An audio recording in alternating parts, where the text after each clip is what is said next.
Well, good morning again. It's an honor to welcome you, and it's very pleasing for me to present to you the Computer Vision and Pattern Recognition Conference, which aims to promote the active participation of all students by sharing knowledge, experience, contribution, and comment on this topic throwing and singular important today. So now let me introduce today's speakers. To this, we'll have Andres Felipe Romero. He is a Colombian doctoral student in engineering at the University of Los Andes, a master's degree in biomedical engineering at the same university, who will make us a presentation of discussion related to the branch of artificial intelligence, the computer vision and pattern recognition. Andres Felipe Romero has conducted research focused on detecting facial microexpression for picture since 2010. Please help me to welcome Andres. Andres, thanks for their intervention. Good morning, and thank you, Fernando, for your very warm welcome. I first want to ask you guys, what do you think how we as humans learn? How we learn since we grew up, since we were a child, how we know things that in that moment we learned. I don't know, as a babies we learned from experience, from some, I don't know, since we were born, some things were on our brains, or how was that? So imitations maybe? Language is learned by imitation at the beginning of our life. Also. It came, some knowledge came in your brains. No, games. Games? Okay, the games. Okay, so repetition. And on the other hand, how we transfer that knowledge to machines? How indeed machines learn? You guys cannot answer that. So how do you think non-computer scientists or non-engineering guys, how machines learn? Through routines?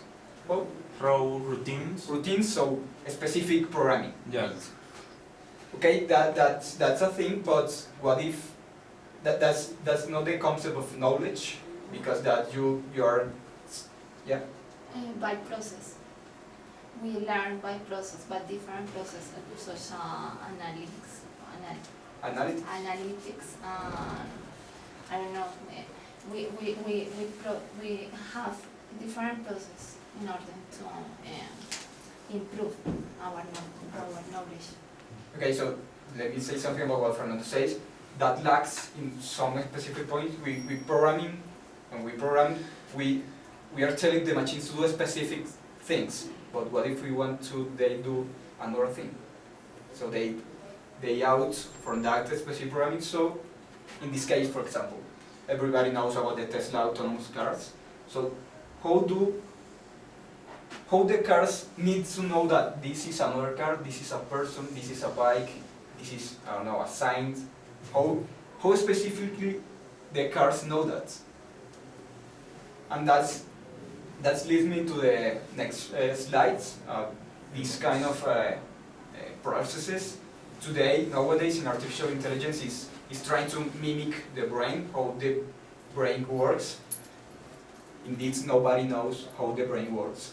But we know some specific things about the neurons. All these neurons have specific processes. If we think for a moment, all of us are one specific neuron, and one share knowledge with each other. Let's say we all have a network, and the order is the input and the output, and the input pass throughout all of you, and you give me some information and I say something. So that leads me to the first learning, to the machine supervised learning, and it is, I have a bunch of data sets. Let's say only on images. You have a bunch of images with, I don't know, squares, triangles, circles, and also we have the name of the colors.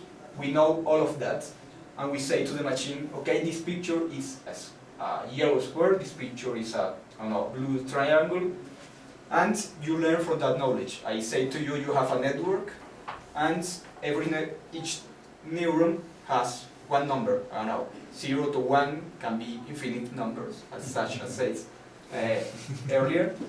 So each neuron has a number between 0 and 1, and each neuron processes with each other and say some mathematical operation, and at the output I say 4, and 4 means triangle. That's kind of the principle behind that. So each picture has a label. I know which label is. That's a heart and that's red. That model learn from that knowledge, and at the end say, okay, the new input, I don't know, a heart but blue. I say, okay, it's a heart, on the other hand, it's a blue. That's kind of the principle behind that. Otherwise, supervised learning, we don't know anything about this. And the model has to learn from what it sees between quotes, because this is what some people say is the more natural concern, because we as a babies, well, not as a baby, but let's say we as a young people, nobody taught us explicitly how to sum huge number. Nobody taught you explicitly how to sum 1 million plus 2 millions. Nobody. You only learned how to sum, and you generalized that concept, right? So the system in this case knows everything, knows anything.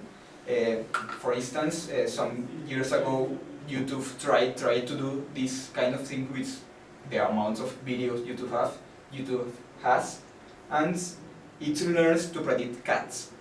Only cats. You put a video on that model who learns in YouTube, and he only predicts cats. That was kind of weird because YouTube is full of cats.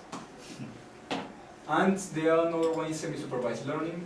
I only know a couple of things, and the system is able to generalize that concept. So what's the more natural choice? This guy who leads the Facebook artificial intelligence research. His name is Jan LeCun, and he said that machines are like babies. We grew up by generalizing concepts. Nobody taught us how to explicitly sum huge numbers, and yet we know how to do it. And this guy is my advisor, is Pablo Arbeláez, and he, on the other hand, says another posture is we all needed supervised learning throughout our entire life. If a baby is left in a dark room during 20 years, only supplying him pictures about the world, he will know nothing. So there are two kinds of postures in this area, both equally accepted. Well, nobody knows how the brains work, so these postures still are accepted.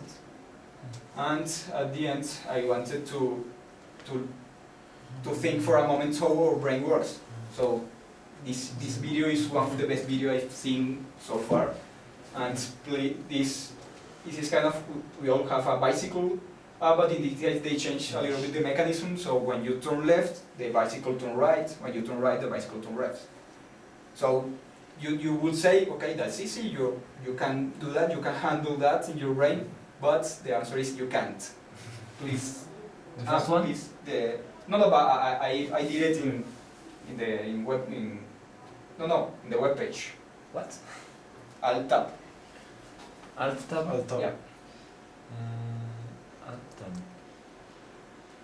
I have to escape and Alt tab? The first, yeah, this one. Um, Sorry, this is the guy who is trying to do that.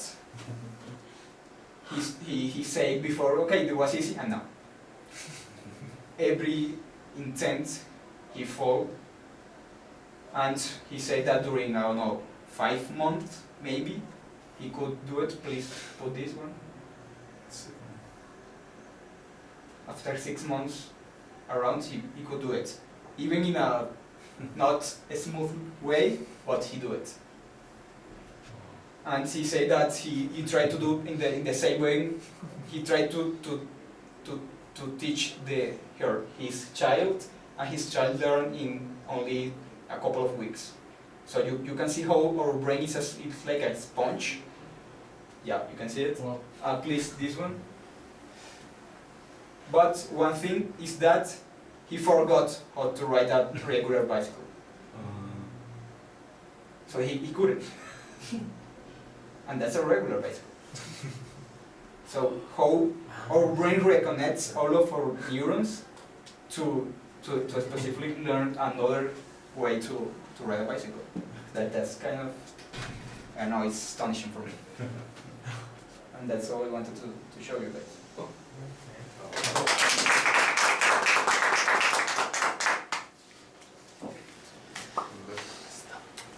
Director. I'm sorry.